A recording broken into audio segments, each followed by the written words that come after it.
পারবে না। আমি আমার ভোলা নিয়ে একটি কথা বলতে চাই। ভোলাতে বড় বড় নেতারা ছিল, ভোলার জন্য কিছু করে নাই।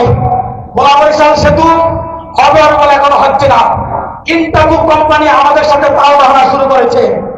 আজকে আমাদের থেকে গ্যাস নিয়ে যাচ্ছে, কিন্তু ভোলার মানুষের যে গ্যাসের দাবি আমরা বারবার করেছি, আমরা ভোলাবাসীর ব্যানারে আন্দোলন করেছি, কিন্তু আমাদের ঘরে ঘরে গ্যাস দিচ্ছে না, নদী ভাঙছে। অতএব আমরা বলবো আমাদের ভোলার ঘরে ঘরে গ্যাস দিতে হবে, নদী ভাঙন রোধ করার জন্য ভিড় ব্যবস্থা নিতে হবে।